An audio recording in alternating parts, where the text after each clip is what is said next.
Let's take a look at the big questions for week 12, our last week on climate change, when we look at climate justice. So, what is climate justice? And what are some steps being made at different levels, from international right down to local, to promote climate justice? But before we look at our materials for the week, it's important to sort of understand what is the point of talking about climate justice. Why do we talk about climate justice and climate ethics?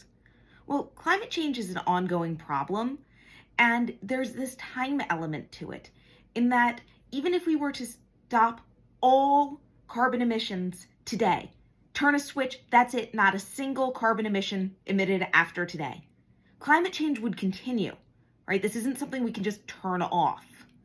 So that means that this is a problem that's going to affect generations of humans after us. And it's going to affect all nations, because as we've already learned, it is a global problem.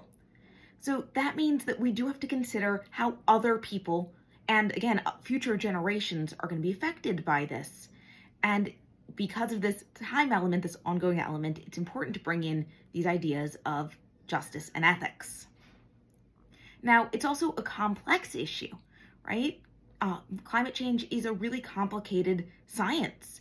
And importantly, causality isn't just a straight line. It's not like you can say, ooh, that hurricane was caused by that car's emissions, right?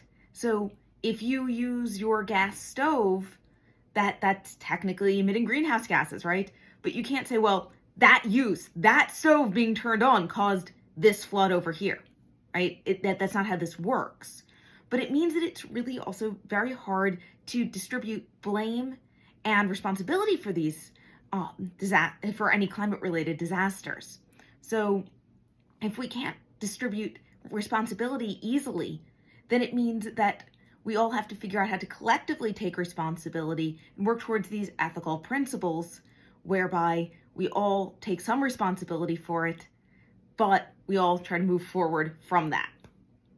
Now, also, and we've touched on this over the last 2 weeks, because this is a global issue, there's also a lot of conflict between developed nations and developing nations.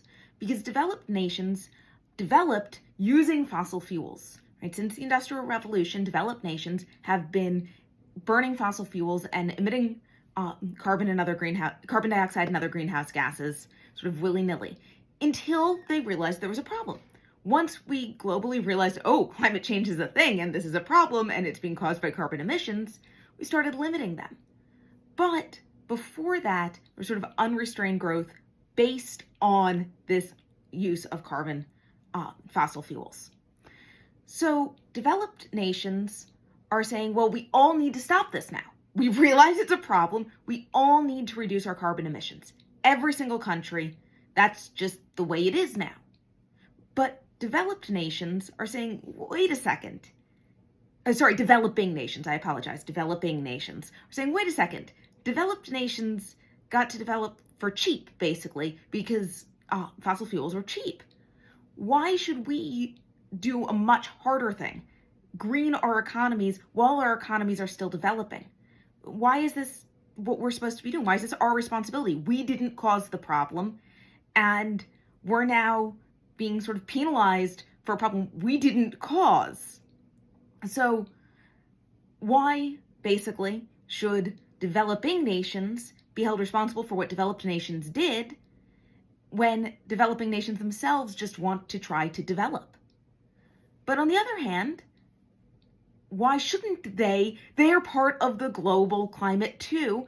And while it's not necessarily their fault that this happened, it has happened, and we all live here. So it becomes a really hard area to sort of get people to talk about and cooperate on. And we can use principles of justice and ethics to help us navigate those situations and to understand how to do this in the sort of most equitable way possible. So the UN has tried to set out guidelines to do that. And that brings us to our first material for the week, the UNESCO Declaration of Ethical Principles in Relation to Climate Change. And what this basically is it's a list of principles related to climate change that talk about how we can address this issue ethically and how we can make sure that no one gets left behind or hurt by this to the best of our ability. And it tells us things we need to consider when we start dealing with the issue of climate change. And of course, the UN, being the sort of body under which the Paris Agreement was made, is a really important group to have set out these principles. Now, in addition to the principles themselves, I also gave you a very short video. Just watch the first minute and 50 seconds of it. It's only about 3 minutes total, but you only have to watch the first minute and 50 seconds. And in that, we have a sort of brief overview of why ethics is important in the discussion of climate change and how adapting to climate change can potentially deepen injustices and inequities, or how it can actually reduce them. And the speaker talks about an example of how the Netherlands dealt with rising water in the past and how they're dealing with it now in a more just and ethical manner. Now, in addition to looking at this sort of broad UN-based effort, we do want to look at some other aspects of climate justice. Specifically, we're going to look at a book review of the book Cobalt Red, because electric vehicles are going to be one of the ways that we all combat climate change, right? If we stop burning fossil fuels in our cars, then that takes out a large portion of fossil fuels used. Transportation is a big part of the fossil fuel problem and a big part of our carbon emissions in the US and in many other nations. So electric vehicles are important. Now, electric vehicles have batteries, right? They run off electricity that's stored in a battery. Well, rechargeable batteries, like those in EVs and also like those in our phones or laptops, use cobalt as part of the battery. Well, cobalt is primarily found in Africa, and specifically it is mined quite a bit from this mining region in Congo. Now, as it transpires, the conditions in this region are really atrocious. It's been likened to modern day slavery. Now, there was a scholar who actually went and wrote the scholarly book Cobalt Red about the region and what he witnessed and interviews he conducted about the horrors that these miners experience. Now, it's a really intense book. I've given as an optional reading a short excerpt from the introduction. However, I have also given as a required reading a book review of the book, which gives you a nice sort of overview of what the book addresses, as well as the solutions that the book proposes. Because, of course, we're not going to suddenly not have rechargeable batteries. The solution isn't just stop this mining, right? So how can we mine this cobalt, which we're going to need for our phones and for EVs and for energy storage generally? How are we going to do this more ethically? And the book has one proposal that the book review actually critiques a bit. So you can check that out. And then we are going to pivot to hopefully a slightly happier story, a story of climate justice that's actually been implemented. There's a reading, it's an excerpt of a book, and this excerpt is written by Patterson, and she talks quite a bit about climate justice and environmental justice more generally as a movement and how people have been getting involved in that movement. And one case that she cites is the case of the Jenna Center. And this case is actually this great story of an installation of solar panels at a shelter for domestic abuse victims. And these domestic violence victims then have a place to live. Energy costs were reduced for the organization that houses them. And they were actually then part of a job training program to learn how to maintain and install solar panels. So it was this really great cycle that's been started of justice here. And part of that was funded by the NAACP's program in environmental justice. So I've also given you a press release from the NAACP talking about this specific project. You'll notice that the press release is actually on a solar panel industry website, but it is the press release from the NAACP. That's just where it happens to be archived.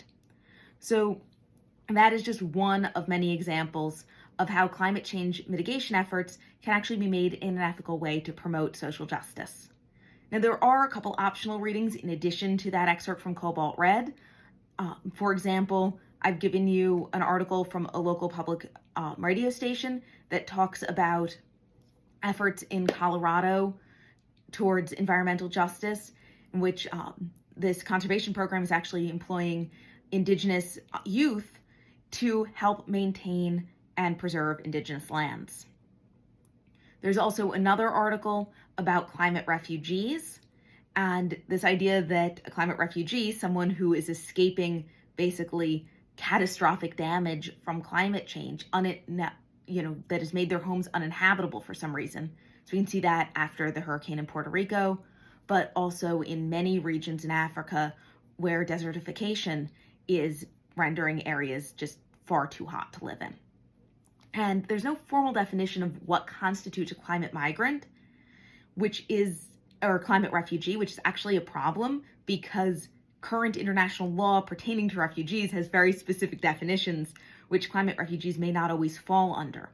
So without a formal definition and without any international treaty directly governing climate refugees, this is an area where there's a lot of uncertainty, and an area where hopefully we as a sort of global community can move forward justly and based on ethical principles like UNESCO's ethical principles related to climate change. What are the big takeaways from this week? Well, first off, that underserved and BIPOC communities in the US and globally are often at greater risk from climate change and from other environmental concerns. But combating climate change and promoting climate justice can go hand in hand.